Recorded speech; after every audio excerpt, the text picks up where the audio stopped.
Alright, let's talk. I want you to think about the person you want to become. Maybe you want to be healthier. Maybe you want to be stronger. Maybe you want to be more focused. Maybe you want to learn a new skill. Maybe you want to write a book. Maybe you want to simply feel happier each day. We all have this vision of our best self in our minds, don't we? It can feel like that person is so far away, living in some distant future that we might never reach. You look at your life right now. The busy schedule, the stress, the old habits you can't seem to shake, and you think, how can I ever get from here to there? It feels like you need to make a massive, earth-shattering change to bridge that gap. But what if I told you that's not true? This is the core idea behind a book that has changed millions of lives, Atomic Habits by James Clear. He shows us that small atomic habits are like the building blocks of a remarkable life. You just need to start small. You have to create it. Every tiny choice you make is a vote for the type of person you want to be. You have the power to change, and it starts with one small habit. These small actions might seem insignificant at first, but they are the seeds from which your future self will grow. So what does it actually mean to start small? James Clear has this incredible concept. Just try to get 1% better every day. 1%, that's it.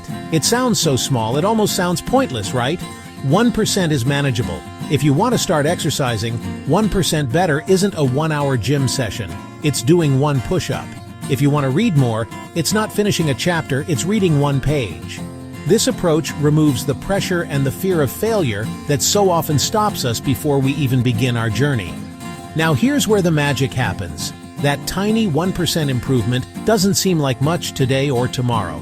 But over time, these small gains compound. If you get 1% better each day for a year, you won't be 365% better. Because of the power of compounding, you'll be nearly 38 times better. That's not a small change, that is a complete transformation. Imagine you want to learn to play the guitar. The old way of thinking would be to say, I need to practice for an hour every day. The Atomic Habits approach is different. You would say, I'm going to practice for just 2 minutes every day. 2 minutes. Anyone can find 2 minutes. You pick up the guitar, practice a single chord, and then you're done. You've succeeded for the day. Those 2 minutes will soon feel easy. Maybe you'll start practicing for 5 minutes. Maybe you'll start practicing for 10 minutes. Over a year, those small daily sessions will add up to hundreds of hours of practice. You'll be able to play songs, and you'll call yourself a guitarist, all because you started with a habit so small it was almost impossible not to do. Success is not a single event. It is the product of daily habits. Okay, Mel, this all sounds great, but I'm serious. I have absolutely no time. I hear this all the time. You're juggling work, family, errands, and you feel like your schedule is packed from the moment you wake up until your head hits the pillow. But here's a secret that successful people know. You don't find time. You make time. One of the most powerful strategies from Atomic Habits is habit stacking. This is a game changer. The idea is simple. Link a new habit to an existing daily habit. Your brain loves this. It connects the new action to an existing neural pathway. For example, you already brush your teeth every morning. That's a solid habit. Stack the new habit on top of it.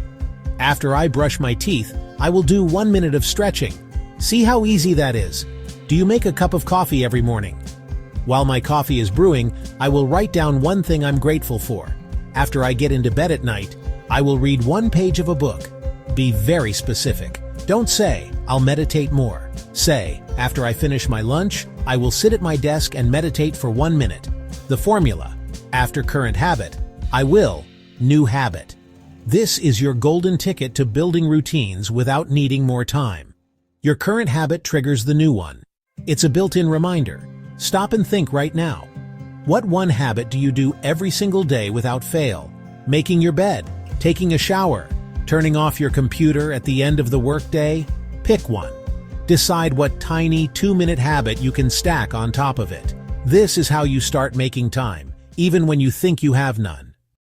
So many of us wait to feel motivated before we take action. We think we need to be in the right mood, feeling inspired and full of energy. But let me tell you a secret. Motivation is unreliable. It's a feeling, and feelings come and go. You can't build your life on something so unpredictable.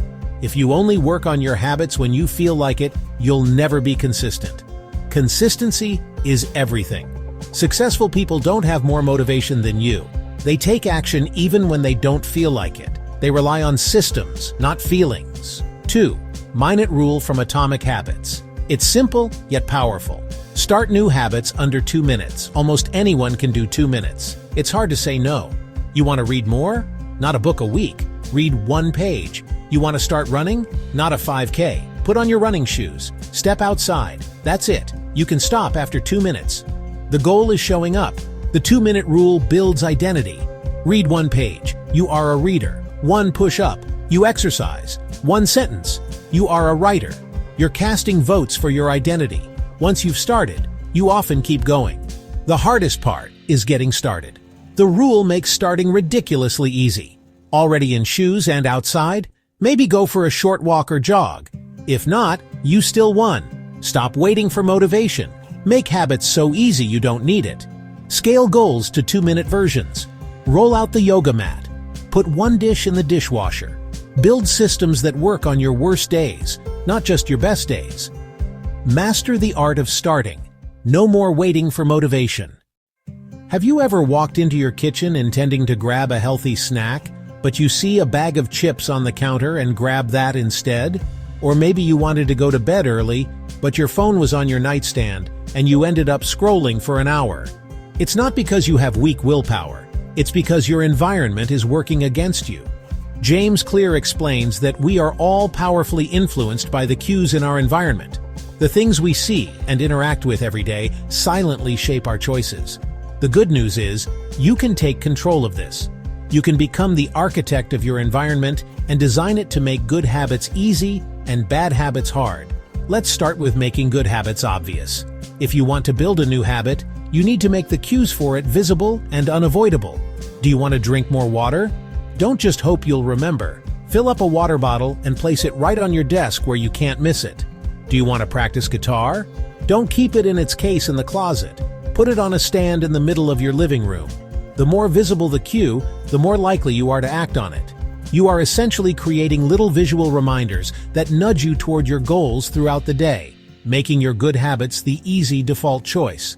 Now let's flip this around for bad habits. If you want to break a bad habit, you need to make the cues for it invisible. You want to eat less junk food? Get it out of your house. Don't buy it in the first place. You want to watch less TV? Take the remote control and put it in a drawer in another room. This simple act of adding a little bit of friction, having to get up and go to another room, can be enough to stop you from mindlessly turning on the TV. You are making the bad habit more difficult to perform, and our brains are naturally lazy. We will almost always choose the path of least resistance. This principle extends beyond just physical objects. Think about the digital environment on your phone. By removing those cues, you take back control. You get to decide when you engage, rather than being constantly pulled away from what's important. So, you've started your new habit. You're doing great. You've been exercising for 2 minutes every day. You've been reading 1 page every night. You're feeling proud of yourself. And then it happens. You have a crazy busy day, you feel exhausted, and you miss a day. Or maybe you miss 2 days. Guilt, frustration, the thought, well, I've blown it. I might as well give up. This is the critical moment where most people fall off the wagon for good. One small mistake feels like total failure. The all-or-nothing mindset kicks in, but here's the most important rule for getting back on track. Never miss twice. This idea from Atomic Habits is a lifesaver. Anyone can make a mistake. We're human. Life happens. The most successful people get back on track quickly. Missing 1 day is an accident. Missing 2 days starts a new negative habit. Don't focus on guilt. Focus on showing up the next day no matter what. Think about driving. 1 wrong turn. You wouldn't give up. You'd check your map, turn around, get back on the right road. Habits are the same. 1 missed workout doesn't ruin progress. The problem is thinking the slip-up means giving up. That's not true. Do this. Forgive yourself. Acknowledge you're not perfect. Make a simple plan for the next day. Missed your 2-minute walk? Say, tomorrow after I finish my coffee, I'll put on my shoes and walk for 2 minutes. Get back to your small, manageable routine. Get back to your rhythm. Remember, never miss twice. There's a point in every journey where things get boring. When you first start a new habit, it's exciting. You're making progress. You feel good about yourself. You're seeing some initial results. But then, You hit a wall. You keep showing up, you keep putting in the work, but it feels like you're not getting any better. You're stuck on a plateau. This is what James Clear calls the plateau of latent potential. It's that frustrating period where your efforts haven't yet produced the visible results you're hoping for. This is the moment when most people quit, thinking their hard work isn't paying off. But this is where you have to trust the process. Your work is paying off, you just can't see it yet. Think of an ice cube in a room that is slowly warming up. The temperature goes from -10 degrees to -5 degrees to -2 degrees. Nothing seems to be happening to the ice cube. It's still solid. All that work of raising the temperature is being stored. Then, the moment the temperature hits 0 degrees, the ice begins to melt. The breakthrough didn't happen at 0 degrees. It was the result of all the work that came before it. Your habits are the same. You are storing up potential with every small action you take. The key to breaking through this plateau is to stay committed to your system, even when you're bored or discouraged. You have to fall in love with the process, not just the goal. The goal is your destination. The process is the road you travel every day. So how do you stay in love with the process? You measure your progress. You track your habits. Get a calendar and put a big X on every day you complete your habit. That chain of X's becomes its own motivation. You won't want to break the chain. Don't give up just before the ice starts to melt. You've read this far. You understand the ideas. You see how small changes can lead to remarkable results. But information alone doesn't change your life. Action does. The gap between the person you are and the person you want to be is bridged by your actions. Right now, in this very moment, you have a choice. You can close this page and go back to your old routines. Or you can decide that someday is today. You can decide to take one small step right now to become the person you want to be. I want you to stop thinking and start doing. Pick one, just one, of the ideas we've talked about. What is one tiny 2-minute habit you can start today? Maybe it's putting on your workout clothes. Maybe it's writing one sentence in a journal. Maybe it's putting a bottle of water on your desk for tomorrow morning. Don't overthink it. Don't make it complicated. The goal is not to be perfect. The goal is to start. The simple act of starting will send a powerful signal to your brain that you are serious about this.